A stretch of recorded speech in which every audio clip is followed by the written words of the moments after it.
Pemadam kebakaran menjadi instrumen penting di setiap kota dan juga kabupaten di Indonesia. Seperti kota lainnya, di Surabaya, Jawa Timur, pemadam kebakaran juga tidak cuma mencegah dan memadamkan api.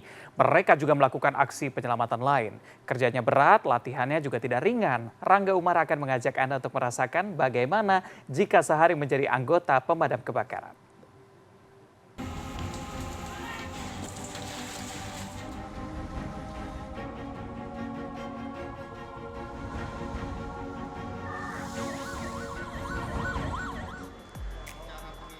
Ayo, siapa yang dulu waktu kecil bercita-cita jadi anggota pemadam kebakaran?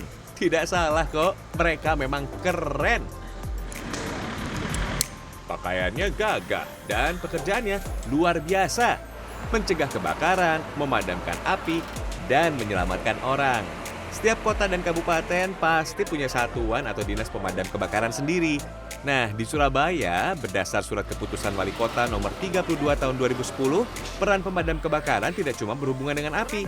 Mereka juga ditugaskan membantu penanganan bencana hingga menyelesaikan keluhan warga. Penanganan keluhan warga bisa macam-macam, seperti ikut menyemprot disinfektan di sekitar jembatan Suramadu, menolong hewan, sampai memindahkan sarang tawon di atas pohon. Mereka layaknya pasukan serba bisa. Istilahnya, palu gada. Apa lu mau? Gue ada. Ada 813 anggota pemadam kebakaran di Kota Pahlawan yang bertugas di 21 pos. Pos utama ada di sini, di kawasan Pasar Turi. Di sini juga diparkir 2 Bronto Skylift. Ini adalah unit pemadam canggih yang dimiliki Surabaya. Ini yang namanya Bronto Skylift. Ini cuma ada 4 ya Pak ya di Surabaya ya? Di Surabaya. Ini di Jawa Timur bahkan cuma ada 2 ya? Di Jawa Timur sudah lumayan ada yang punya dari Kediri. Oh, ini juga ada?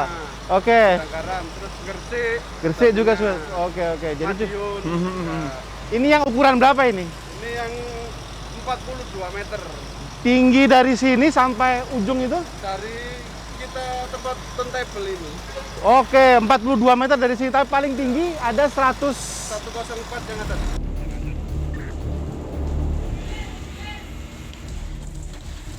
Meski jumlah kasus kebakaran di Surabaya terus menurun dalam 2 tahun terakhir, dengan kisaran 600 kejadian, perawatan 85 unit pemadam wajib dilakukan tiap hari.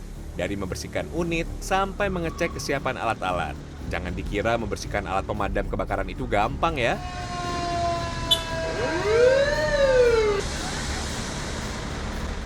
Nah, yang namanya menggulung selang pemadam kebakaran nggak bisa sembarangan ya. Jadi saya tadi dapat instruksi sudah. Pertama gini sekitar 4 cm, sekitar kemudian dilipat lagi, dilipat lagi separuh. Nah, ini buat ngunci katanya.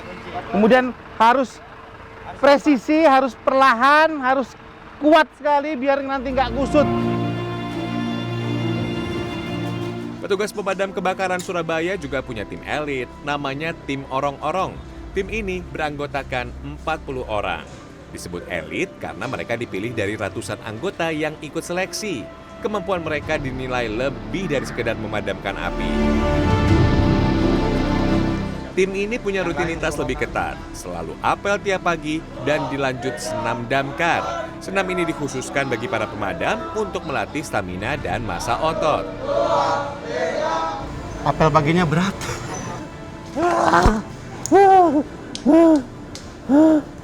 Bagiannya berat.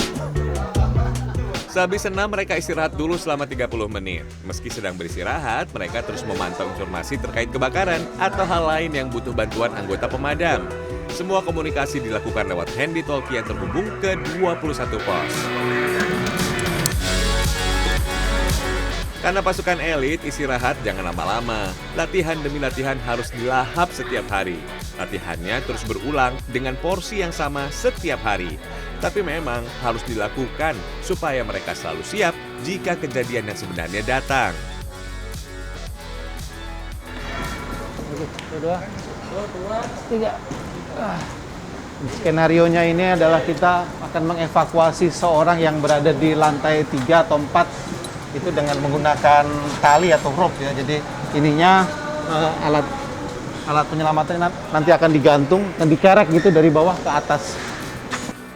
Di atas sudah ada beberapa orang yang menemani korban dan mengambil tandu dari bawah. Tarik, oke, ulur, sip.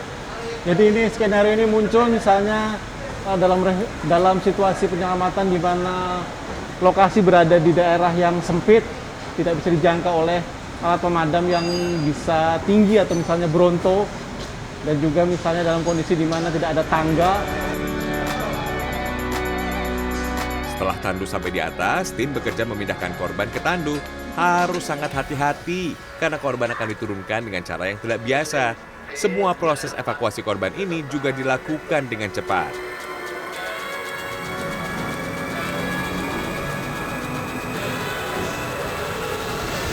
Wah, ini cepat sekali ini ya. Jadi hanya butuh kurang dari 10 menit saja ya, dari semenjak tandu ke atas, kemudian dilakukan penyelamatan terhadap korban, dimasukkan ke dalam tandu sini, lalu kemudian diturunkan dengan menggunakan tali. Prosesnya hanya kurang dari 10 menit. Eits, latihan belum selesai. Berikutnya adalah berlatih memadamkan api dengan unit sepeda motor. Hanya Surabaya dan Jakarta saja yang punya motor pemadam kebakaran. Biasanya unit ini untuk pemadaman api kecil seperti kompor di permukiman padat penduduk.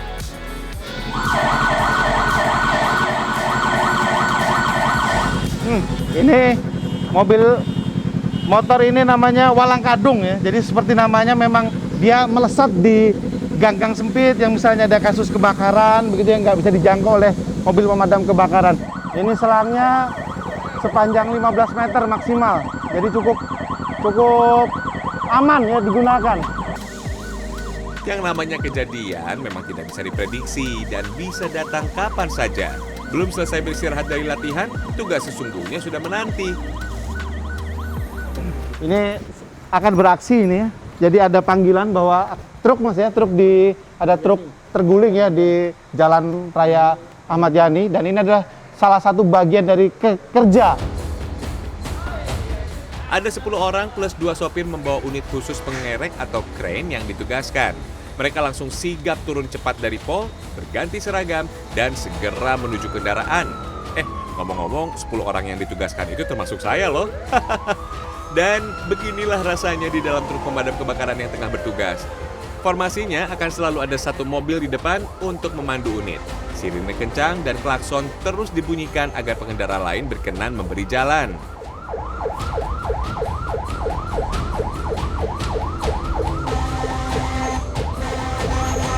Jadi selain ambulan, mobil PMK adalah prioritas di jalan ya. Jadi ketika ada mobil PMK sedang bertugas untuk melakukan penyelamatan, maka saat ada di jalan harus minggir. Berada di unit jenis tanker fire truck seberat 38 ton yang terus bermanuver menemukan ruang kosong di jalan yang padat, rasanya cukup menyiksa. Tapi itu kan buat saya, buat anggota tim pemadam mah sudah makanan sehari-hari. Lokasi truk terguling ada di pinggir jalan raya. Untungnya tidak ada korban, meski semua muatan truk berserakan. Truk ini celaka saat melaju kencang dan tiba-tiba salah satu ban meletus. Ya. Maju. Oke. Yuk. Jadi truk ini ada di pinggir jalan Ahmad Yani ya, salah satu jalan sentral di kota Surabaya. Jadi untuk mengevakuasi ini terpaksa harus ditutup sementara dulu jalannya.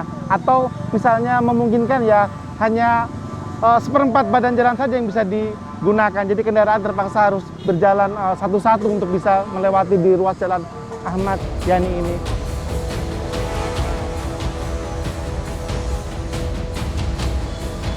Caranya adalah menggulingkan satu sisi badan truk hingga truk bisa kembali ke posisi normal. Dalam tugas ini, unit crane milik tim pemadam kebakaran harus hati-hati.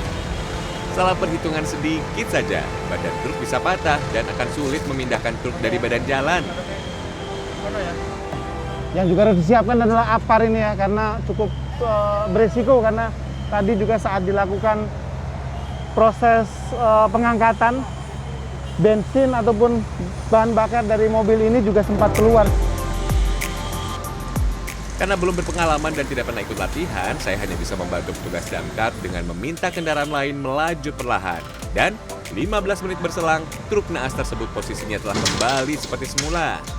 Oke, truk ini sudah kembali seperti semula posisinya, barang-barangnya juga sudah dipinggirkan ke sana, berarti untuk tugas kali ini sudah selesai dari PMK dan nanti ini akan dibawa dan akan dibersihkan oleh tim dari Dinas Perhubungan atau dari kepolisian, dan sehingga jalan ini bisa kembali untuk dibuka kembali.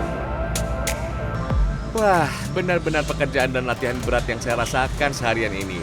Tugas penyelamatan lain akan selalu dihadapi oleh petugas pemadam kebakaran. Salut untuk Anda Bapak-Bapak. Terima kasih ya untuk pengabdiannya. Sehat-sehat selalu ya Pak.